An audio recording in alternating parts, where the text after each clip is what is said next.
Hello everyone. तो कैसे हैं आप लोग। तो आज की वीडियो जो है कुछ खास होने वाली है, क्योंकि आज से हम शुरू कर रहे हैं हिंदी PYQ सीरीज की। अर्थात जो है पूरा previous year question paper series है ये।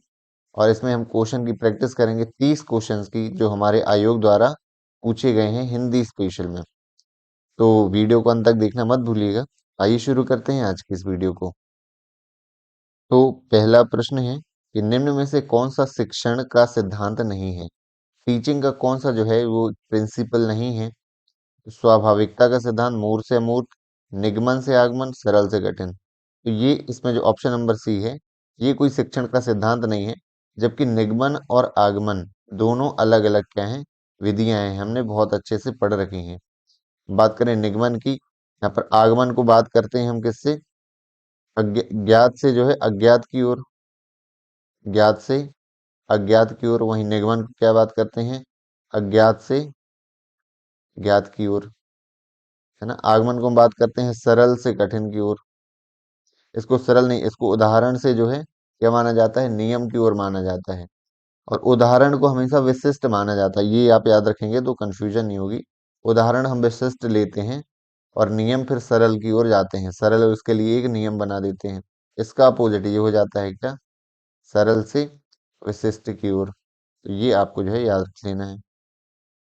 बाकी सिद्धांत यदि देखते हैं, स्वाभाविकता सिद्धांत ये कहलाता है शिक्षण का कि बच्चे जो है भाषा भाषा क्या है, स्वाभाविक प्रवृत्ति रहती है। मतलब बच्चा जो भाषा अपने आप सीखता है, उसे सिखाना नहीं होता है।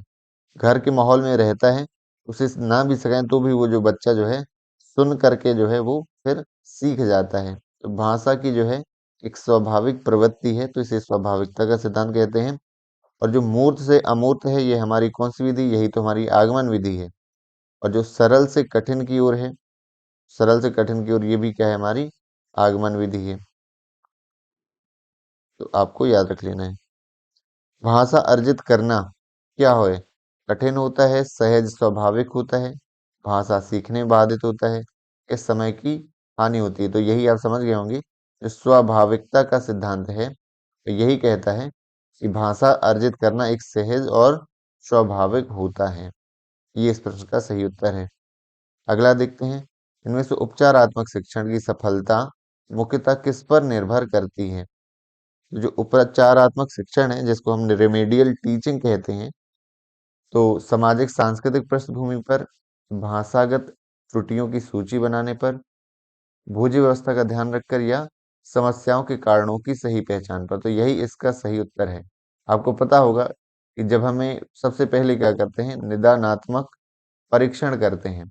इसका मतलब ये होता है कि ये एक ऐसा टेस्ट है जो बच्चों की कमियों को पता लगाने के लिए किया जाता है।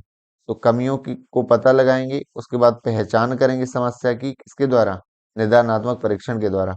और पहचान करने के बाद जो है हम उपचारात्मक शिक्षण करेंगे, यानी रेमेडियल टीचिंग करेंगे, जिससे बच्चों की जो कमियां हैं, जो पढ़ने संबंधी है, जो भी हैं, सब उनको हम उनको दूर कर सकें। आगे बढ़ते हैं। कहानी कथन के उद्देश्यों में कौन सा पक्ष शामिल नहीं है। कहानी जब हम बोलते हैं तो शब्द भंडार का विकास होता है, कल्पनाशीलता होता है, सृजनात्मकता का विकास है, कि भाषा के लिखित रूप से परिचय। तो यही इस प्रश्न का सही उत्तर हो जाएगा। देखिए इसमें क्या है, बहुत सारे इजी भी क्वेश्चन है, तो फिर भी आपको पढ़ने की जरूरत है, क्योंकि वो आपके दिमाग में रहने चाहिए हर समय। क्योंकि एक नंबर का भी आपका जो है कट जाना, एक जो है बहुत भारी पड़ता है हमें एग्जाम में। ये हमने कई बार देखा हुआ है। मूल्यांकन का मुख्य उद्देश्य क्या है। मूल्यांकन का उद्देश्य क्या रहता है, कि यह जानना है कि बच्चे ने कितने पाठ पढ़े हैं, तो यह नहीं है। शिक्षक ने कितने पाठ पढ़ाए हैं, यह भी नहीं है। तो मूल्यांकन का ये उद्देश्य है कि ये भी है कि बच्चे कैसे सीखते हैं, यह जानना भी होता है। अगली कक्षा में पास करना, ये मुख्य उद्देश्य नहीं है मूल्यांकन का। तो आप समझ गए होंगे। अगला देखते हैं, कविता को भावपूर्ण तरीके से पढ़ना शिक्षण का एक गौण उद्देश्य है। कविता के भाव समझने में सहायता करता है, मनोरंजन। तो ये सही है। जब भी कविता को हम भावपूर्वक पढ़ते हैं, तो उसका जो है अर्थ भी हमें समझ में आता जाता है ना। और आपको पता भी होगा कि कविता जो हम वाचन करते हैं, उसको स्वर वाचन भी कहा जाता है, मतलब स्वर के साथ जो है वाचन कहा जाता है। और कहानी पढ़ने का हमारा तरीका अलग रहता है ना। तो आगे देखते हैं, लिखित कार्य की जांच में बच्चों की सहायता लेने से, हम बच्चों का लिखित कार्य चेक कर रहे हैं, तो हम जो है कुछ होशियार बच्चे मान लो उनकी सहायता लेते हैं तो क्या होता है, उससे क्या होगा? केवल पठन कौशल का अभ्यास होता है, ज्यादा गलतियां ढूंढना सीख जाते हैं बच्चे, ये बच्चों को दूसरों की हस्तलिखित सामग्री को पढ़ने का अवसर, अवलोकन क्षमता के विकास का अवसर मिलेगा। तो यही इसका सही उत्तर है। और ये कोई गलत बात नहीं है, हमें करना भी चाहिए। जैसे एक तो हमारा थोड़ा सा वर्क कम होगा, तो इसे यदि जो बच्चे मान लो बहुत एक्टिव हैं, वो जल्दी वर्क कर लेते हैं, उनका टाइम बचा हुआ है, उनको हम दूसरे की कॉपी चेक करने में लगा सकते हैं कि वो थोड़ी सी गलतियां ढूंढे। उससे क्या होगा, वो पढ़ेंगे, उसको सिखा भी देंगे कि यहाँ गलतियां नहीं करनी है। पीयर लर्निंग भी इससे एक एग्जाम्पल मिलता है। आगे देखते हैं। लोकगीत जो होते हैं हमारे, भाषा की कक्षाओं में स्थान दिया जाना चाहिए। क्यों देना चाहिए? क्योंकि भाषा शिक्षण का मुख्य उद्देश्य है, ये नहीं है। लोकगीत गाए जा सकते हैं इसलिए सिखाना चाहिए, ये नहीं है। लोकगीतों के माध्यम से क्या होता है, पारंपरिक मूल्यों की शिक्षा दी जाती है, ये बिल्कुल सही है। यदि हम लोकगीत जो है भाषा की कक्षा में स्थान देते हैं, उसके माध्यम से हम जो है उस समाज की संस्कृति को हम स्वयं जान सकते हैं, और बच्चे भी जो है उसको समझ सकते हैं। इसलिए लोकगीतों का जो है स्थान दिया जाना चाहिए कक्षा में। आगे देखते हैं। पाठ पढ़कर बच्चों से प्रश्न बनवाने से, ये आप बहुत करते होंगे कि बच्चों को चैप्टर पढ़ाया और उसको क्वेश्चन फॉर्म करने के लिए बोला, क्वेश्चन फॉर्मेटिंग। क्वेश्चन जो यदि फॉर्मेट करते हैं, उससे क्या होता है, इस बात का पता चलता है कि प्रश्नवाचक से परिचित है या नहीं। तो ये तो नहीं उद्देश्य है इसका। यह जानने का अवसर मिलता है कि बच्चों ने पाठ को कितनी गहराई से समझा है, यही इस प्रश्न का सही उत्तर है। यदि पाठ पढ़कर बच्चे उसके प्रश्न बनाने में सक्षम हो गए, इसका मतलब है उन्होंने बहुत गहराई से पढ़ा है। प्रश्न बनाना भी एक बड़ी कला है, वो तभी बना सकते हैं जब उस टॉपिक के बारे में उन्हें पता होता है। राइट। आगे बढ़ते हैं। भाषा विकास का द्वितीय चरण निम्नलिखित में से क्या है? ये बहुत ही आसान क्वेश्चन है। LSRW आपको पता है। पहला होता है सुनना, दूसरा होता है स्पीकिंग, अर्थात क्या होता है, बोलना। और तो इसका जो सही उत्तर है वह है हमारा बोलना। उसके बाद आता है रीडिंग, पढ़ना, और उसके बाद लिखना। और एक और चीज हो सकता है आपको कंफ्यूजन इसमें, तो ये स्टेप यानी एक के बाद एक विकसित नहीं होता है बच्चों में, चारों एक साथ चलते रहते हैं विकास में। अर्थात इसका मतलब ऐसा नहीं कि बच्चों का जो सुनना, पहले बहुत अच्छे से सुनना सीख जाएंगे, तब वो बोलना प्रारंभ करेंगे, और जब वो बहुत अच्छे से बोलना प्रारंभ करेंगे तब पढ़ना प्रारंभ करेंगे, और बहुत अच्छे से जब पढ़ लेंगे तब वो लिखना शुरुआत करेंगे। तो ऐसा नहीं है, ये चारों ही हमारे क्रम जो है लगातार जो है एक साथ चलते रहते हैं। तो ये इस प्रश्न का सही उत्तर है। आगे बढ़ते हैं। बच्चों में हिंदी भाषा सिखाने के प्रति रुचि उत्पन्न करना, यह उद्देश्य क्या है? उच्च स्तर के छात्रों के लिए तो ये क्या है, प्राथमिक स्तर के छात्रों के लिए, यानी हमारे जो प्राइमरी लेवल के जो बच्चे रहते हैं, भाषा सिखाने के प्रति रुचि उत्पन्न करना, ये भी एक हमारा उद्देश्य है कि एटलीस्ट उसमें कम से कम इंटरेस्ट डेवलप हो, इसमें भाषा में, कविता कहानियों में, और पढ़ने में। आगे देखते हैं। कक्षा 8 के बच्चों के लिए, 8th क्लास के बच्चे हैं, उनके लिए साहित्य का चयन करते समय, साहित्य मतलब उनके लिए हम हिंदी की सामग्री चयन कर रहे हैं, कविताएं क्या चयन करें, क्या कहानियां चयन करें, है ना, यही सब साहित्य में आएगा। तो आपके लिए निम्नलिखित में से क्या जानना सबसे जरूरी है? तो मनोवैज्ञानिक विशेषताएं, भाषा प्रयोग की क्षमता क्या है बच्चों की, पुस्तक से प्रकाशन। इसका जो सही उत्तर है वह है बच्चों की मनोवैज्ञानिक विशेषताएं और भाषा प्रयोग की क्षमता, दोनों ही हमें जानना जरूरी रहेगी। तभी हम उनके एज अप्रोप्रिएट जो है, या उनके मेंटल लेवल के अकॉर्डिंग जो है, लिटरेचर का, साहित्य का सिलेक्शन कर पाएंगे। इसका ऑप्शन नंबर डी जो है इस क्वेश्चन का सही आंसर है। आगे देखते हैं। नाटक यानी हमारे जो रोल प्ले कराते हैं क्लास में, ड्रामा करवाते हैं, और सिनेमा और डिस्कशन, परिचर्चा, और हमारा वाद विवाद।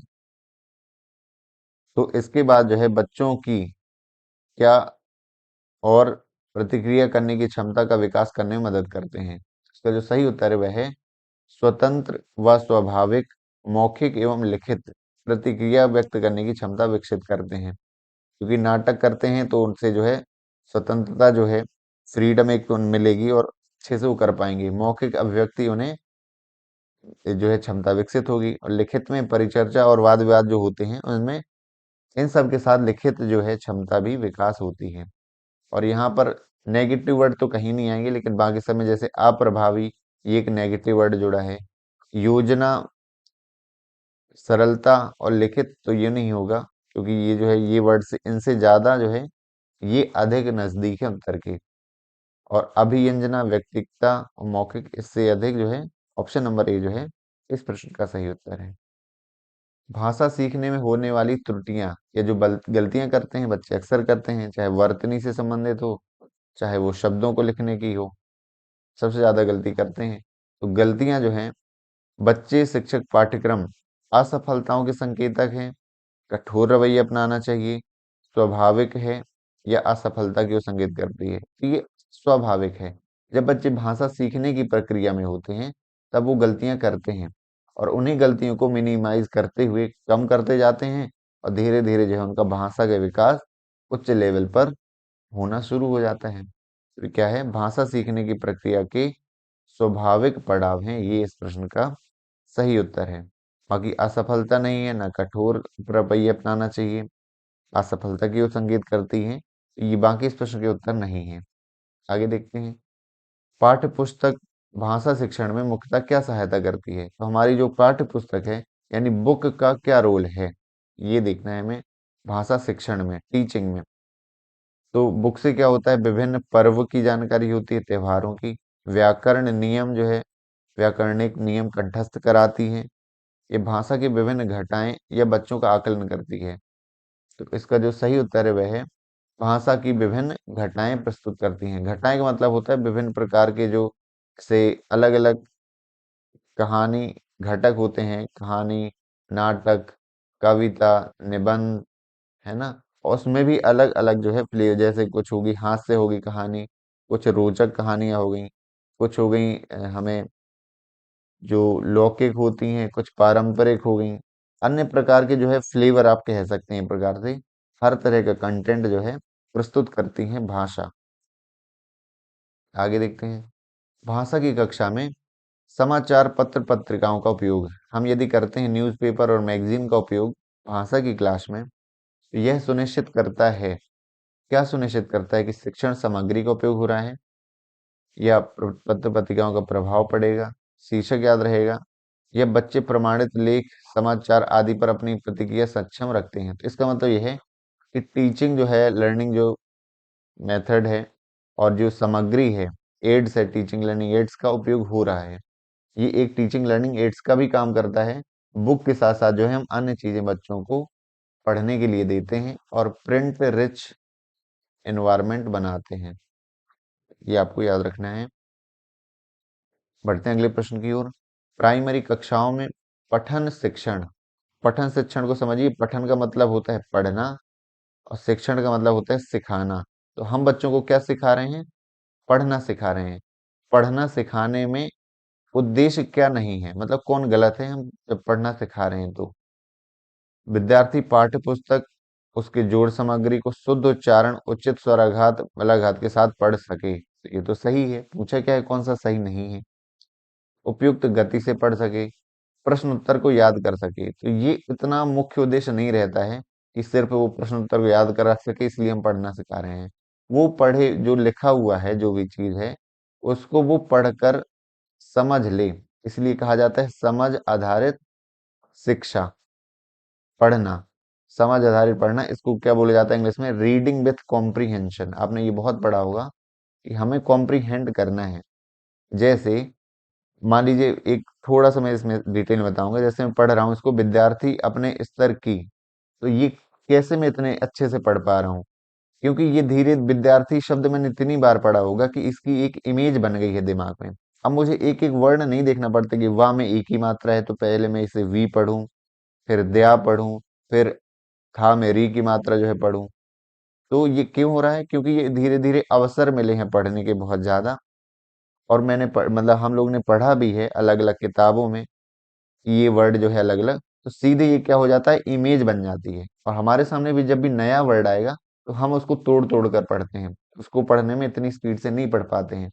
जैसे विद्यार्थी अपने स्तर की पुस्तकों, तो ये पुस्तक की क्या है, दिमाग में इमेज बन रही है, तब मैं इसको बहुत स्पीड से पढ़ पा रहा हूँ। तो यही होता है क्या, रीडिंग विथ कॉम्प्रीहेंशन, कि पढ़ते पढ़ते इमेज बन जाए उस वर्ड की दिमाग में, तो पढ़ते भले ही पढ़ते जा रहे हैं बट वो दिमाग में इमेज है, और उससे निकाल निकाल के वो पढ़ते जा रहे हैं स्पीड से, और साथ साथ में समझ भी रहे हैं। समझना कैसे होगा, क्योंकि वो उसको जो है प्रॉपर पॉज के साथ पढ़ रहे हैं, और साथ साथ में उसका अर्थ भी उन्हें पता चलता जा रहा है। पठन शिक्षण का उद्देश्य क्या नहीं है कि केवल उत्तर वो याद रख सकें। आगे देखते हैं, निम्न में से संज्ञानात्मक संप्रति का न्यूनतम स्तर क्या है। यहाँ संप्रति आयोग ने दिया है, लेकिन इसका जो करेक्ट वर्ड है संप्राप्ति है, यानी उद्देश्य दिए हैं ये जो है यहाँ सीखने के, तो ये उद्देश्य दिए हैं। अभी मैं आपको एक पिक्चर के थ्रू दिखाता हूँ। तो बेंजामिन ब्लूम एक मनोवैज्ञानिक थे, बेंजामिन ब्लूम, इसका नाम याद रख लेना है। इसने सीखने के जो है 3 क्षेत्र बताए थे, उद्देश्य बताए थे। पहला था संज्ञानात्मक संज्ञानात्मक क्षेत्र, दूसरा था भावनात्मक क्षेत्र, और आप समझ गए होंगे सीखने से संबंधित है ये, हमारा बुद्धि और मन और पढ़ाई लिखाई इनसे संबंधित है। भावनात्मक मतलब हमारे इमोशन से संबंधित है। तीसरा है साइकोमोटर, बताया इन्होंने, शारीरिक और ये गतिविधियों से संबंधित है। तो ये 3 क्षेत्र बताए हुए हैं, और इन क्षेत्रों में जो है संज्ञानात्मक का न्यूनतम स्तर क्या है, यानी इस पहले स्तर का जो है सबसे निचला स्तर क्या है। तो एक इसमें ये रेखा बनी हुई है, आप एक डायग्राम देख सकते हैं कि ब्लूम टैक्सोनॉमी है संज्ञानात्मक संप्राप्ति का न्यूनतम स्तर। तो सबसे निचला स्तर क्या है, नॉलेज है, नॉलेज मतलब ज्ञान। उसके बाद है कंप्रीहेंशन, फिर उसको क्या करते हैं, वो समझ आधारित पढ़ते हैं, grasp the meaningful of material. और उसके बाद क्या करते हैं, एप्लीकेशन जो है ना, यूज लर्निंग इन न्यू कंक्रीट सिचुएशन, उसका प्रयोग करते हैं। उसके बाद एनालिसिस करते हैं, फिर निर्माण करते हैं, बाद में क्या करते हैं, मूल्यांकन करते हैं। संज्ञानात्मक संप्राप्ति का जो है, यानी संज्ञानात्मक विकास पूरा हो गया तो इन चरणों में उसका विकास होता है। तो सबसे जो है निचला चरण और पहला जो है यही आता है नॉलेज। आई होप आप जो है क्लियर हो गया होगा। तो हम बढ़ते हैं अपनी अगली जो है प्रश्न की ओर। हमारा अगला प्रश्न है कि बहुसंस्कृतिक पृष्ठभूमि वाली कक्षा में भाषा शिक्षक को क्या करना चाहिए। अलग अलग बैकग्राउंड से बच्चे आ रहे हैं, तो अलग अलग भाषा बोलते होंगे वो, तो हमें ये तो और अच्छा रहता है, ये कहा जाता है कि बहु जो भाषा कक्षा है उसमें बच्चे और अधिक सीखते हैं। मतलब क्या करना चाहिए, हमें परस्पर बातचीत करने का अधिक से अधिक अवसर देना चाहिए। एक बच्चा बंगाली बोल रहा है, एक गुजराती बोल रहा है, एक हिंदी, यदि वो क्लास में दोस्त हैं तो ये माना जाता है यदि एक बच्चा एक से या दो से अधिक भाषाओं को जानता है, उतना ही ज्यादा जो है वो कुशाग्र बुद्धि का होता है, उतना ज्यादा उसे अधिक अवसर मिलते हैं परिवेश के साथ समायोजन करने के लिए। भाषा शिक्षण के लिए क्या आवश्यक है, भाषा सिखाने के लिए, शिक्षण मतलब सिखाने के लिए क्या आवश्यक है कि शिक्षक सभी भाषाएं जानता हो, बहुत सारी व्याकरण पता हो। इसका जो सही उत्तर वह है अलग अलग संदर्भों में भाषा प्रयोग की अवसर वो बच्चों को देता हो। यदि ऐसा करता है तो यानी वो अधिक से अधिक जो है भाषा सिखाने में बच्चों को वो सक्षम हो पाएगा। आगे देखते हैं, इनमें से आबद्ध शब्द का विलोम क्या होता है। आबद्ध का मतलब होता है बंधा हुआ, बंधा हुआ या फंसा हुआ, है ना। इसका मतलब क्या होगा, आजाद, अमुक्त, अमुक्त तो बंधा ही हुआ है, इसका ये नहीं होगा, कैद सीमित नहीं होगा, इसका सही उत्तर है आजाद। अच्छा, इस प्रश्न पत्र में मैंने उन प्रश्नों को नहीं लिया है जो पैसेज थे, और उस पैसेज में सिर्फ एक प्रश्न पूछा गया है उससे संबंधित, क्योंकि ये प्रश्न आसान प्रकृति के होते हैं, आप पैसेज पढ़ेंगे और तुरंत आंसर बन जाएंगे। इसलिए यदि इसमें मैंने 30 क्वेश्चन लिए हैं तो सेट नंबर 1 और सेट 2 को मिला करके दिए हैं मैंने, यानी केवल सेट 1 के आंसर नहीं है इसमें, क्वेश्चन सेट 2 के भी हैं। इसी तरह 40 से 50 सेट हमारे हम इसमें करेंगे। आगे देखते हैं, मतैक्यता में कौन सी संधि है। तो इसका संधि विच्छेद आना चाहिए आपको, मत धन एकता, ये होता है। और वैसे तो सही वर्ड तो आप यदि सर्च करेंगे तो ये वाला वर्ड है मतैक्यता, और इसका संधि विच्छेद क्या होता है, मत धन ऐक्यता। और जब आ के बाद ए की मात्रा आती है और दोनों को मिलके यदि अ ही हो जाता है तो ये वृद्धि संधि यहाँ पर होती है। आपने संधि पढ़ी होगी तो ये आपसे बहुत अच्छे से बन जाएगा। और यदि संधि नहीं बन रही है तो छोटी सी किसी वीडियो में बीच में मैं बता भी दूंगा, 5 मिनट में ही आपको पूरी संधि जो है बन जाएंगी आपकी। इतना मुश्किल नहीं है। और संधि के लिए क्या है, यदि एक बार आपने वो उसके पढ़ लिए हैं फॉर्मूले कि क्या किस क्या इसमें रूल हो तो कौन सी संधि है, उसके लिए आपको अब जरूरत है प्रैक्टिस की। ज्यादा से ज्यादा प्रैक्टिस करेंगे संधियों की तो आपसे बहुत अच्छे से आने लगेगी। क्योंकि यदि प्रैक्टिस में जो करते हैं वही वर्ड लगातार हमसे पूछे जाते हैं एग्जाम में भी। भारतवासी शब्द में कौन सा समास है? संधि विच्छेद, इसका समास विग्रह पता होना चाहिए। तो ये कहलाता है भारत में रहने वाला। तो यहाँ पर भारत की बात नहीं की है, रहने वाले की बात की है। तो द्वितीय पद जब प्रधान हो तो तत्पुरुष समास होता है। और यदि और डिटेल में पूछता है कि कौन सा तत्पुरुष, तो हमें कारक चिन्ह पता होना चाहिए। में होता है अधिकरण वाला कारक। अधिकरण तत्पुरुष यहाँ पर समास है, तो तत्पुरुष इसका सही उत्तर हो जाएगा। निम्न में से गतिमान का क्या अर्थ है? सॉरी, मतिमान। मति का मतलब होता है बुद्धि, तो बुद्धिमान से ही इसका संबंध है। तो मतिमान का अर्थ क्या होता है? बुद्धिमान ही इस प्रश्न का सही उत्तर होता है। आगे देखते हैं। निम्नलिखित में से करुणा का पर्यायवाची नहीं है। करुणा का क्या पर्यायवाची नहीं है? करुणा का होता है अर्थ दया, है ना, सहानुभूति, ये कहें इसके सिनोनिम्स है। लेकिन जो निष्ठुरता मतलब होता है निर्दयी व्यक्ति, तो ये इसका पर्यायवाची नहीं है, ये तो इसका विलोम शब्द है। दोहे और रोले के क्रम को मिलाने पर कौन सा छंद बनता है? तो दोहा आपको पता होगा कि दोहा क्या कहलाता है कि पहले चरण में रहते हैं दोहा में, पहले और तीसरे में, यानी विषम पदों में 13-13 रहते हैं इसमें मात्राएं, और दूसरे और चौथे में रहती हैं 11 और 11। ये दोहा कहलाता है। एक होता है इसका रोला, इसका जस्ट विपरीत होता है। क्या होता है? पहले और तीसरे चरण में इसका उल्टा 11-11 मात्राएं होंगी, और दूसरे और चौथे चरण में जो है 13-13 मात्राएं होंगी। ये कौन सा हो गया? रोला हो गया। और दोनों को मिलाने पर बनता है कुंडलिया छंद। कुंडलिया 6 चरणों का होता है। शुरू के 2 जो चरण होते हैं आपके दोहा कहलाते हैं, और बाकी के जो 4 चरण होते हैं वो रोला छंद के होते हैं। इस प्रकार कुंडलिया बनता है। और कुंडलियां यदि बात करें तो आपने गिरधर या गिरधारी की जो है कुंडलियां जरूर सुनी होंगी, है ना। तो ये इस प्रश्न का जो है सही उत्तर है। आगे देखते हैं। वाइगोत्स्की के अनुसार सीखने को किससे पृथक नहीं किया जा सकता है? पुनर्बलन से, व्यवहारिक से, अवबोधन से। उसने बताया कि सीखने को उसके सामाजिक संदर्भ से अलग नहीं किया जा सकता है। बच्चा जो है सीखता भी समाज से है। समाज से उसे अलग कर देंगे तो वो नहीं सीख पाएगा, क्योंकि स्कूल भी एक समाज का हिस्सा है। आगे देखते हैं। किस शब्द में उपसर्ग का प्रयोग नहीं किया गया है? तो यहाँ पर अवगुण में अव उपसर्ग है, निर्देश में नी है, अनुप्रास में अनु है। उपसर्ग यह कहलाते हैं जो किसी शब्द के आगे लग करके उसमें जो है विशेषता प्रकट कर देते हैं, है ना। तो इसमें महानता में कोई उपसर्ग नहीं है, ये महा उपसर्ग नहीं है, क्योंकि मा उपसर्ग तब होता है जब उस शब्द निकालने का ये तरीका है कि कोई शब्द है उसमें हम अलग करके देखें तो दोनों के अर्थ होना चाहिए अलग अलग। तो नी मतलब नि और निर्देश है, अनुप्रास है, अवगुण है, गुण है। तो महानता जो है ये इसमें उपसर्ग नहीं है। तो ये इस प्रश्न का सही उत्तर हो जाएगा महानता। आगे, मुहावरा जो है और का और हो जाना, मतलब और का और हो जाना मतलब क्या होता है इसका अर्थ? तो फॉर एग्जाम्पल जैसे आपका कोई दोस्त है, वो बाहर पढ़ने गया, जब वापस आया तो आप कह रहे हो कि तुम तो और के और हो गए, मतलब पहले कुछ और थे अब कुछ और हो गए हैं। मतलब पहले जैसा ना रहना, बिल्कुल बदल जाना इस प्रश्न का सही उत्तर है।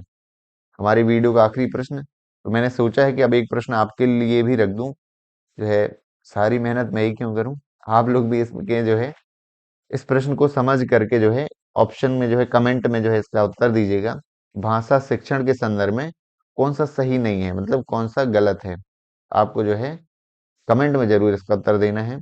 और ये सीरीज हम कंटिन्यू रखेंगे यदि आप कमेंट में पॉजिटिव कमेंट करते हैं। और लगातार हमारी ईवीएस की सीरीज चली रही है, अंतरिक्ष सीरीज भी चल रही है, बाल विकास की मैंने काफी वीडियो लाई हुई हैं, वो भी हम कंटिन्यू करेंगे आगे। तो ये कंटिन्यू हम तैयारी करते रहेंगे। आप भी अपनी तैयारी को बिल्कुल बनाए रखिए। Thank you so much for watching this video. मिलते हैं अगली वीडियो में।